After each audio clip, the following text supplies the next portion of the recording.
Café Central. Aqui, o café é servido com sabor e informação. Café Central. Uma vez mais, bom dia, seja bem-vindo. Estamos na terceira hora deste Bom Dia Cabo Verde. Hoje recebemos o sociólogo, especialista na área de música e investigador César Monteiro, que acaba de regressar ao país. Ele esteve a realizar praticamente um périplo por Holanda e Portugal a apresentar o seu último livro e também a promover algumas reflexões sobre a diáspora, o contributo da diáspora para o enriquecimento da música de Cabo Verde. E o livro de César Monteiro, pelos vistos e por aquilo que acompanhei também nas redes sociais, essa apresentação foi muito bem recebida pela diáspora. Fiquei com a ideia, César, bom dia, obrigado uma vez mais pela disponibilidade, que a nossa comunidade, ou as nossas comunidades, recebem sempre de bom grado, digamos, as obras literárias, tudo aquilo que vai de Cabo Verde. Estou a falar de livros, mas também a nível da música, das produções que são feitas aqui, digamos, na terra natal, recebem com amor, com carinho. Foi o caso do... Exato, de braços abertos. Foi o caso do teu livro. Bom, em primeiro lugar, bom dia a ti, bom dia aos caros ouvintes da rádio. Antes de responder a essa questão, eu queria fazer uma consideração prévia. Eu quero desfazer um equívoco que há à volta deste primeiro volume volumoso enciclopédico, como muitos disseram, sobretudo na diáspora, que é este livro consagrado à música cabo-verdiana, é consagrado à música cabo-verdiana e é consagrado também ao grande compositor Manel Novas. Logo, não é um livro, como se tem vindo a dizer equivocadamente, que é um livro sobre Manel Novas. Isso é uma expressão redutora do livro, porque a música cabo-verdiana é muito mais do que Manel Novas, não é? Claro. Sem retirar o mérito e o respeito e a grande consideração e amizade que nos por Manel Novas. É muito mais do que isso. Então, Manel Novas, é só para explicar isso, aparece no livro não como dono do livro, entre aspas, o ator principal do livro, mas também o é, mas aparece contextualizado no seio da música cabo-verdiana. Isso é importante, porque depois, mesmo na diáspora, primeiro arranjaram esta confusão cá em Cabo Verde. Houve algumas questões colocadas nesse sentido durante as apresentações na diáspora? Sim, foram debates, eu vou lá. De facto, há um fenómeno muito interessante, e há fenómenos interessantes que acontecem no seio, ligados à cultura de uma maneira geral e à música de uma maneira particular, que tem a ver com eu tenho dito que, e agora tive a oportunidade de constatar isso em loco na diáspora, que a diáspora cabo-verdiana, por razões óbvias, valoriza muito mais a cultura cabo-verdiana e particularmente a música cabo-verdiana que nós residentes cá. Quer dizer, o valor que se dá à cultura cabo-verdiana, o valor que se dá a um livro feito por César Monteiro sobre a música cabo-verdiana e sobre Manel Novas é muito maior que aquele que os residentes aqui dão. Primeiro porque provavelmente, ainda não investiguei sobre isso, mas eu não tenho dúvidas sobre isso. Primeiro por causa desse afastamento. Claro, a distância, a saudade. A distância física, a saudade, uma saudade e um distanciamento que hoje é muito mais reduzido por causa do fenómeno da internet. A internet também é por cima, porque hoje em dia tu podes falar com uma pessoa na China todos os dias. Portanto, as pessoas recebem o livro como se fosse uma encomenda de terra. Sim, uma encomenda de terra e sobretudo, há uma outra variável que é importante nesta explicação sociológica, que é a saudade. Portanto, eu quando levo o livro lá, o livro esgotou o livro esgotou em Roterdão, e tinham-me dito equivocadamente que a malta em Roterdão não lê, o livro esgotou. Eu não tinha sala cheia. E depois houve pessoas que ficaram aí à volta. Então, César e tal, arranja-me um livro, porque é livro interessante. Porque eles, rapidamente, eles aperceberam-se de que aquele livro ultrapassava a dimensão de Manuel Novas, que é uma grande figura, como toda a gente sabe, de Roterdão. Com músicas lindas, muito lindas, muito composições feitas mesmo em Roterdão. E também composições feitas no mar. Portanto, isso era uma questão que me parece que é importante.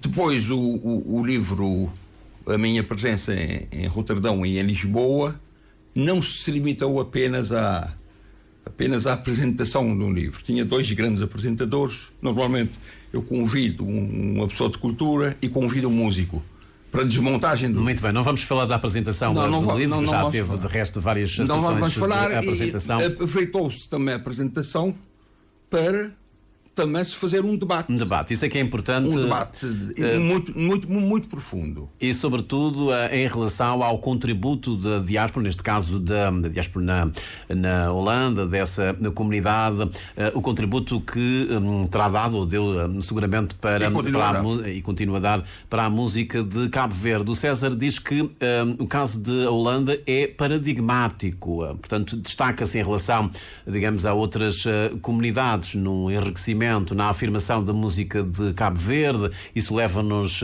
se calhar, desde o tempo de Djunga de Biluca e outros, da Morabeza Records, enfim. Quer explicar-nos porque é que, de facto, a Holanda se destaca? Eu tenho afirmado que o caso afirmei isso na Holanda e afirmei isso em Portugal, e que é um caso paradigmático, primeiro pela sua singularidade, pela sua regionalidade. Como sabes, os modelos,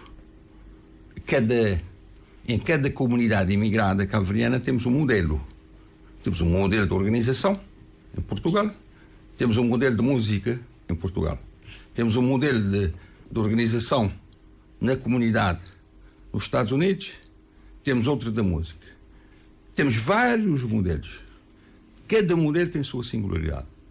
Mas quando eu digo que o caso, e eu sou a primeira pessoa a dizê-lo, a partir de constatações, e agora comprovei mesmo isso na Holanda, que é paradigmático. Porquê? Bom, eu precisaria de muito tempo para explicar isso, mas rapidamente eu vou dizer o seguinte. Não é? E não temos tempo, infelizmente nós não temos tempo. É paradigmático porque primeiro temos que ter em conta algumas dimensões aqui. Alguns marcos que eu chamaria marcos históricos. Primeiro marco histórico. Em 1965, tu não tenhas nascido. Claro que não. Não tenhas nascido. O conjunto.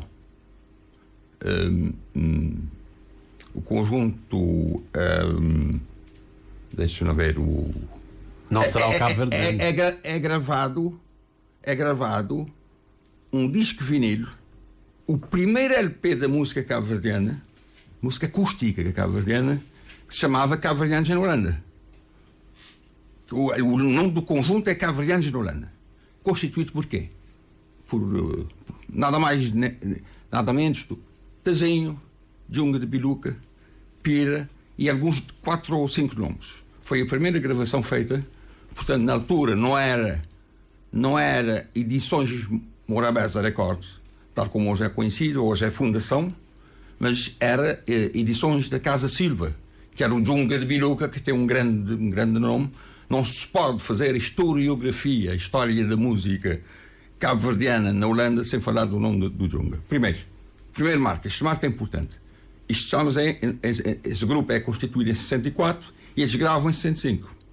E em 66 aparece uma grande instituição, que é a Voz de Cabo Verde. Estou a tentar explicar esse paradigma para dizer que na Holanda as coisas não se... Aquilo que se verificou na Holanda não se verificou nos Estados Unidos. Sem retirar mérito aos Estados Unidos e a Portugal e a França e ao Senegal. Parece Voz de Cabo Verde, que dá a volta, ainda que não tenha modernizado a música cabo-verdiana, Mas quando se fala da música cabo-verdiana, neste salto que a música cabo-verdiana dá, não se pode esquecer o nome de Voz de Cabo Verde enquanto instituição que dá uma enorme contribuição para a divulgação da música cabo-verdiana e particularmente dos instrumentos eletrónicos que ele introduz, não é? Instrumentos eletrónicos que chegaram muitos, alguns grupos musicais como os Kites e Kings também, parece, se não estou em erro, não sei se Tubarões, compraram, e na altura eu era adolescente, compraram instrumentos, levavam, em 68, levaram, vendiam e depois chegavam à Holanda e compravam. Portanto, mas depois, estou a tentar explicar esse tal paradigma. Não fica por cá. Voz de Cabo Verde não moderniza, não inova a música cabo-verdiana. Há quem pense que sim modernizou, evidentemente que se respeitam as posições daqueles que a defendem, mas não terá modernizado a música cabo-verdiana, mas deu um contributo enorme para a inovação da música cabo-verdiana, porque na verdade quem moderniza a música cabo-verdiana é Cabo Verde Show. E Cabo Verde Show, esse grande conjunto musical criado nos anos 80, a questão das datas é complicada na música. Às vezes não é fácil de limitar. Não é fácil de limitar, porque há outros fatores. Às vezes os grupos nascem muito mais tarde. Mas estamos a falar de Voz de Cabo Verde, sim. Sim, agora estamos a falar do Cabo Verde Show e o Mano Lima, que tem ligação com a Holanda, não é? Depois, as influências do Cabo Verde Show, que tem uma música muito interessante e muito fusionada, porque esse paradigma é interessante. Porquê? Porque é uma, digamos, expressa essa harmonia, digamos, aquilo que eu chamo uma coabitação quase que perfeita entre o tradicional e o moderno.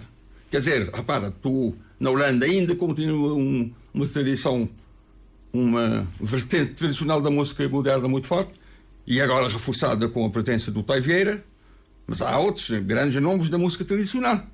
Mas ao mesmo tempo, tu tens aquela geração do Carlos Matos e de tantos outros, e são muitos, que foram todos influenciados por Cabo Verde Show e pelo Mano Lima. O Mano Lima explicou-me isso muito bem. Eles iam lá quinzenalmente animar bailes. E então essa malta toda eram crianças, iam com os pais, ficavam lá vê-los.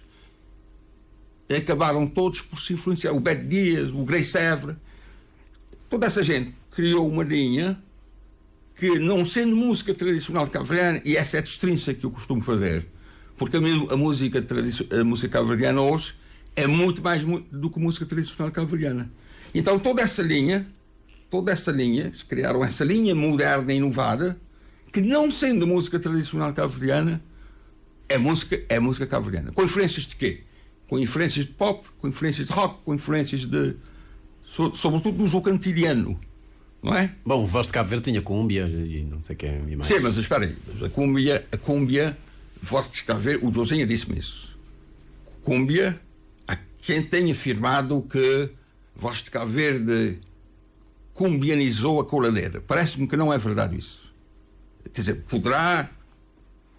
Ontem estava a discutir isso com um músico conceituado cá em Cabo Verde, cá na praia. Não cumbianizou, porque a expressão é forte. O Josinho almoçou comigo e ele explicou, disse: não, César, não. Eu cantava cúmbia. E tchau. Quando cantava coladeira, cantava coladeira. Quando cantava cúmbia, cantava cúmbia. Portanto, quando se afirma, porque na música é preciso ter algum cuidado em fazer certas afirmações, que, sobretudo quando essas afirmações não resultam de estudos. Porque as pessoas falam.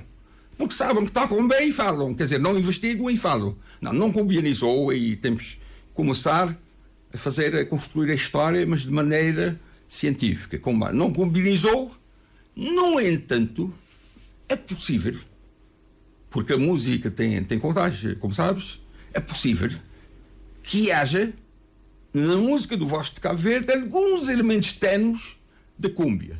Mas o Josinha, quando cantava cúmbia, que era cúmbia do Los Vavancos, não é? o grupo que marcou aquela geração dos anos 60, e Beatles, e estamos a falar de grandes grupos musicais internacionais. Quer dizer, não se pode falar da cúmbia sem falar dos Los Vavancos, e o Josinha cantava isso muito bem. Portanto, fizeram tudo isso, só para terminar esta parte. Portanto, neste momento, resumindo, o caso paradigmático não quer dizer que Portugal não seja, mas não chega a Roterdão, porque o caso é paradigmático exatamente pela profundidade dessa tal inovação, pela via da fusão, como a data. Muito bem. São várias influências Muito musicais. bem. Vamos continuar a analisar esta questão de Holanda ser um caso paradigmático, digamos assim, na música de Cabo Verde, pela sua influência, pelas influências também, pelas inovações. Pela sua repercussão. Pela sua repercussão, naturalmente, também. Vamos a uma faixa musical, precisamente, que nos transporta para esse ambiente da Holanda. Já voltamos a conversar.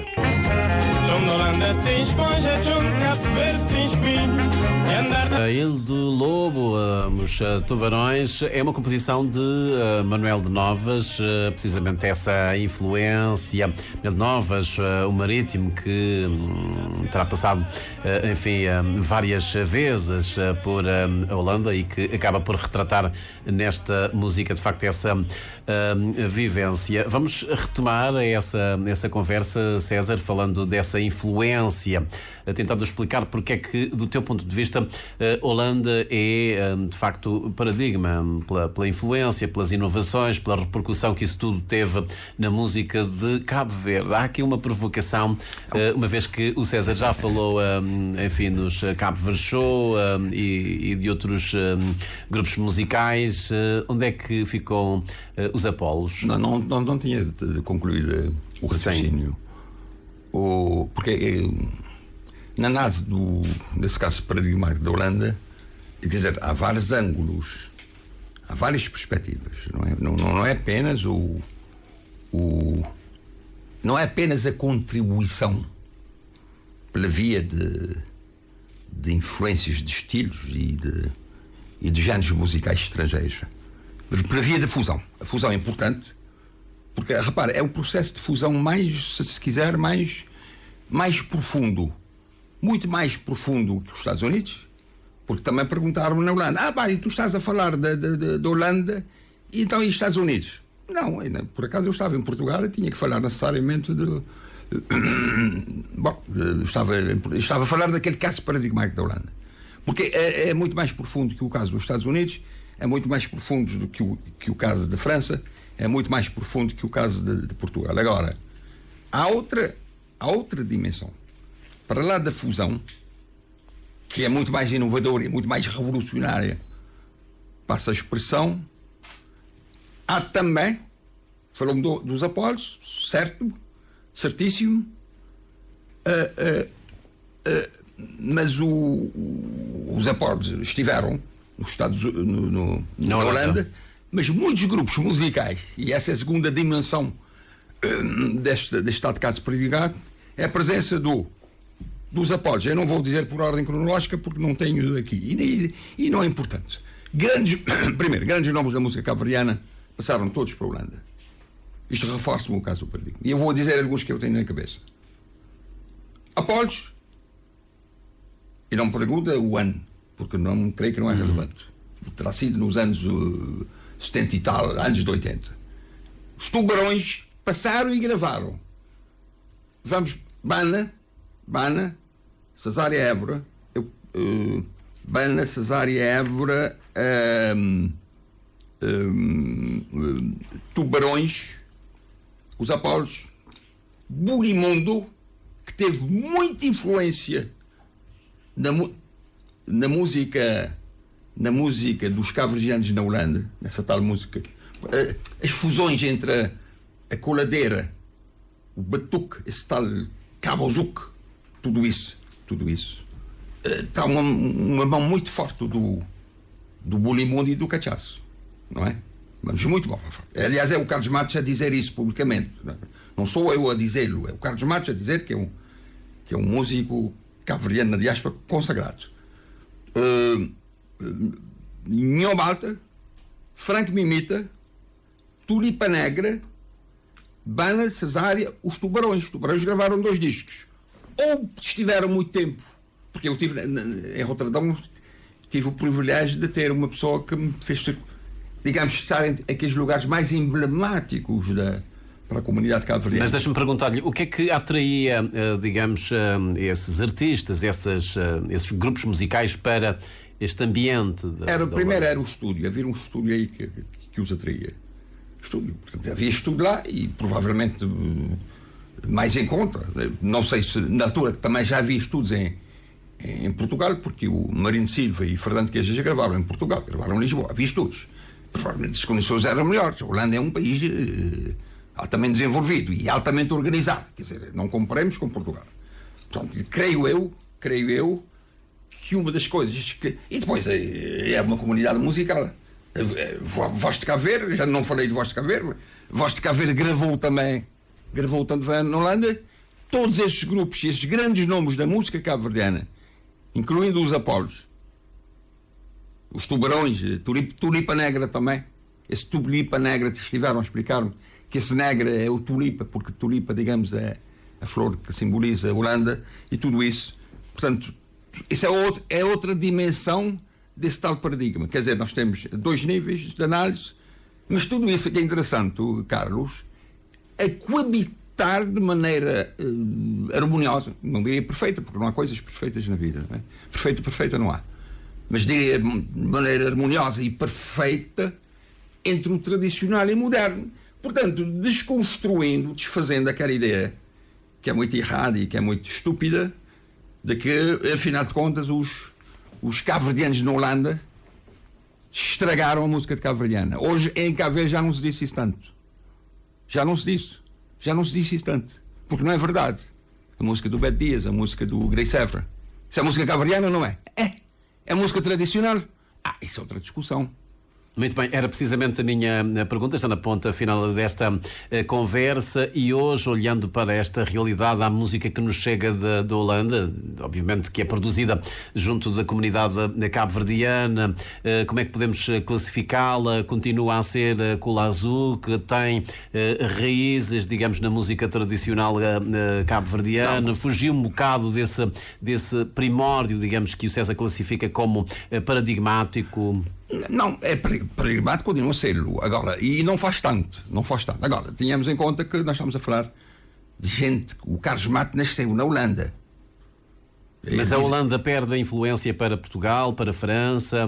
Estamos a falar sempre das nossas comunidades. Não, mas é normal que vá perdendo, não é? Porque também lembra-te que também Cúmbia perdeu. Nos anos 70 da minha adolescência, qual é o género musical preponderante em Cabo Verde? Cúmbia depois perdeu. É assim. Depois o Zuco foi preponderante, hoje já não é tanto. Agora, concentrando-nos sempre na Holanda, para explicar esse caso, são pessoas que nasceram lá. Quer dizer, não se pode exigir a Beto Dias que cante o Funaná. Aliás, não lhe interessa. Ou a Dina Medina, que cantou uma música gravou uma linda moda do Gil Semedo, ou Susana Lubrano. Que cantem. Quer dizer, eu sei que familiares do Jorge Monteiro, não ficaram satisfeitos. Porque disseram que, enfim, quer dizer, a música do pai. Não, mas é normal. Não, respeitou a melodia. Normalmente o que é que. Essas inovações normalmente são mais de ordem harmónica. Quer dizer, embelezam aquela música com harmonias e com acordes. É o que está a acontecer na música cabo-verdiana. Mas muito dessa gente, já não estou a falar daquele ramo mesmo tradicional de cabo-verdiano que é forte, que respeitam rigorosamente o Toy e outros, esse moço que é um grande tocador. Existem grandes tocadores de violão em Roterdão da música da linha tradicional. Não estou a falar da linha tradicional, estou a falar daqueles que, não fugindo à música tradicional, que é o caso do Beto Dias e do Grace Evra. Quando tu ouves o batimento da música de Grace Evra, é uma coladeira, mas sabe que é coladeira dos tempos dos anos 60, temos que dizê-lo, porque é uma coladeira dançante. Essa música do Grace Evra, por isso que ele tem um... É o pessoal do Splash, não é? É o pessoal do Splash. Sim, do Splash, do Liviti, de tantos grupos que passaram alguns desapareceram. Portanto, quando se dança essa música, estamos a dançar música cabo-verdiana. César, infelizmente não devemos de nos encontrar aqui neste Café Central para continuarmos a falar de música. Estamos em cima do sinal horário, não sei se em alguns segundos consegue dizer isso, mas infelizmente não era temos sobre uma conferência, uma proposta que eu fiz. Isso é importante, uma conferência que... Podemos falar isso na próxima conversa, muito bem, até que vai ser um grande acontecimento. Eu queria agradecer César Monteiro, é sociólogo, investigador na área de música, aqui a falar-nos precisamente do caso da Holanda, enquanto paradigmático, digamos assim, pela influência que teve e continua a ter na música de Cabo Verde.